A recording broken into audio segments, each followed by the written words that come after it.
Greetings, adventurers, and welcome back to the Den of the Drake.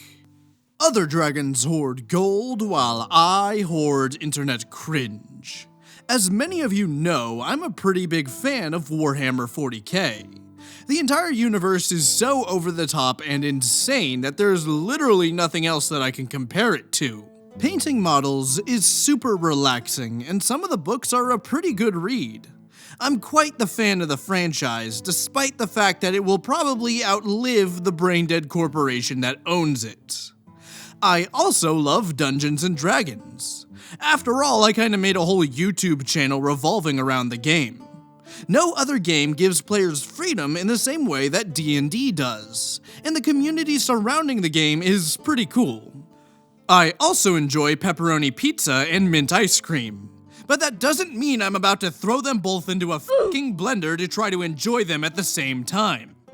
Warhammer 40k is a competitive tabletop war game, where you control dozens of little faceless soldiers. Dungeons & Dragons is a cooperative tabletop role-playing game, where you spend all your time putting love and care into one character. Trying to mash the two together will probably go as well for you as trying to share bath time with a toaster.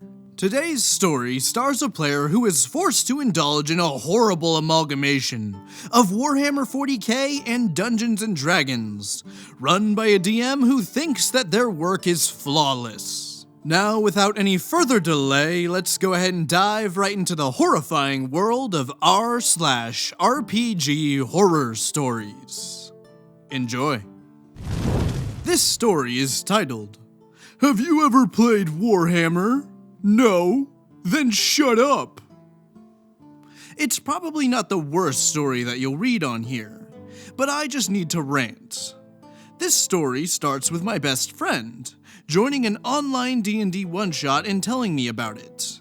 Now, I am a forever DM, and as soon as my friend tells me about his game, I asked if he's able to get me a spot too. The DM tells him no, as he already had 4 players, and 5 players were too much to handle. This will be relevant later. I say, alright, that's perfectly reasonable, and go on without a thought. But not before asking my friend to invite me to this public D&D Discord that he used to find the game. Some time passes, and I'm on that Discord lurking around in search of a game to join. To my surprise, the same DM posts again, that 2 extra spots had just opened up. So I PM'd him asking to join. He says yes, and I start to prepare my character. Shortly after, he sends me a lot of links to make my character online. Stuff like Token Stamp 2.0, a list of magic items, a point-buy simulator, etc., etc. Which surprises me because his post on Discord asked for only experienced players.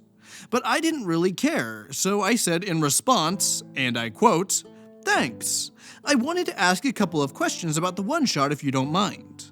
In response, he sends me the same links again. Alright, I'll ask anyway. Do you mind strong characters? I'm not gonna power play, but if the session is gonna be about some combat, then I'll likely make a strong PC, since I'm planning on making a fighter. He sends me the links again, without answering my question. Alright, pretty weird, but maybe he's busy. I'm not gonna bother him. So, this little bit right here, yeah, we haven't even heard a single word from this DM, and he's already lost all sympathy from me. This complete unwillingness to communicate with a player really rubs me the wrong way. What the DM is saying here is basically, you're stupid. Why don't you just read the materials I sent you? If I wanted to read vapid articles that exist only to waste my time, I'd buy myself a subscription to Vice. You are the DM. Your job is to help make the world you're making be as accessible as possible for your players. It's a pretty stupid idea to try and gatekeep a story that literally no one but yourself knows about. You know what's gonna happen? Your players are gonna leave, and you're gonna be stuck alone with your reading materials. Communication is key in the RPG experience, so this game has failed before it even started. I hope OP finds a way to make the most overpowered fighter ever created, and forces this DM to wish that they never treated OP like a neglected ginger stepchild. The day of the session comes, and after a very brief introduction to each PC, we immediately get an info dump with multiple handouts. We were playing on Roll20, which is weird because the Discord posts didn't mention anything about the background. Just that we would be defending a military cemetery from an undead wizard that wanted to raise the soldiers as his army. I'm going to list all the odd/bad things about the session, which lasted 4 hours. The only relevant info, one shot, might I remind you. After 15 minutes, we get into a combat, which lasted just shy of 4 hours. A single combat. At the start of combat, my PC isn't able to shoot at an army of skeletons that is gonna reach the cemetery in a round, even if my range is 600 feet and the DM confirms time and time again that we are able to see them. The first half of combat is wasted fighting these 20 skeletons. Each had 18 AC and more than 50 HP, and the only thing they did was attack from melee. At the same time, there were about 6 NPCs that also act, making each round last an eternity. The DM tries to argue that the barbarian should take full damage from the skeleton strikes, as they're magical, but all 6 of us argue back and he backs off. At least it seems so at first. At the start of the second half of the combat, around 2 hours in, 5 undead golems rise from the ground, and 2 named NPCs plus 5 NPC soldiers arrive from the other side. One of the named NPCs, on the back of a griffin, instantly kills the undead golem, while the other named NPC, a captain, attacks 3 times in a turn with a bonus that puts his stats above 20, or his level insanely high. At this point, 8 skeletons still remain, most of which were still untouched. After another full hour, the big bad evil guy appears, and is instantly stopped in place by 3 named NPCs that keep him occupied, while we slowly chip away at the remaining skeletons. Yes, they were still alive, and golems. Finally, after another full hour, we bring down the big bad evil guy, and as a final fuck you, he explodes, dealing psychic damage, coincidentally downing the barbarian. Now, isn't that convenient? We get back to our sender, which we find out is an undead, and every attempt to attack him is thwarted by the DM saying, "The light comes from the window and kills him." Okay. Now the session is done. Afterwards, I asked politely to give some feedback. I tell him that I did not enjoy the game, trying to explain my points without sounding rude at any point. I even asked my friend to message me if he thought I was stepping over the line, and even he said that I was very polite. I told him that having so many tanky enemies and DMPCs ruined the combat, and I spent less than an hour of that 4-hour period actually playing the game, and most of the time I was just waiting for my turn. In response, he rudely tells me, "Your first mistake was giving feedback. I've been a DM for 4 years. I know what I'm doing. What, is this your first TTRPG?" Oh god, as if this guy wasn't bad enough. One of the things that irks me the most is some people's complete inability to take any form of criticism. Now, I may be a bit biased since my channel basically revolves around satirical criticism. So if people stop seeing the value in criticism, I lose the ability to pay rent.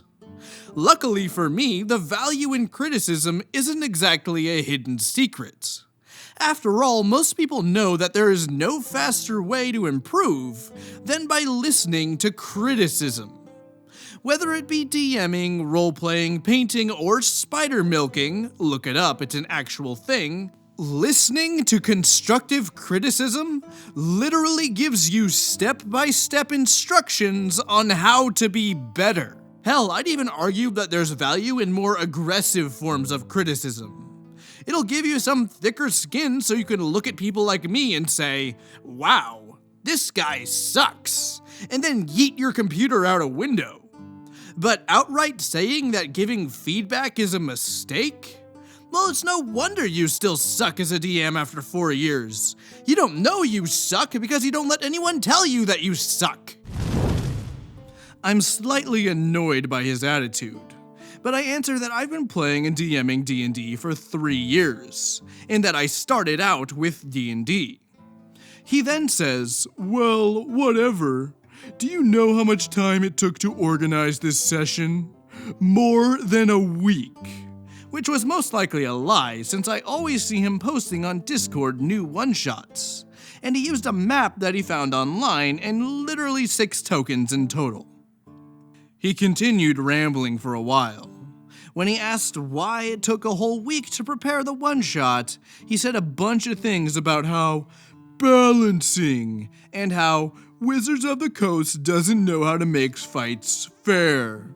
Which, by the way, is true only when talking about weird abilities like save or suck stuff, i.e. basilisks. All the enemies did in this one-shot was attack and soak damage, which is something that the CR system can perfectly represent, making your job as a DM extremely easier. He kept on going, saying that the reason for all these DM NPCs was that the one-shot was made for 10 players. Jesus Christ, just put less enemies. And that he never had a TPK. Which was odd, because having no experience with a TPK after DMing for 4 years, even accidental ones, means that you are probably playing the same stuff over and over again. I admit that I started losing my patience, and I reached my tipping point. DM. Well, do you know why I made the one-shot like this?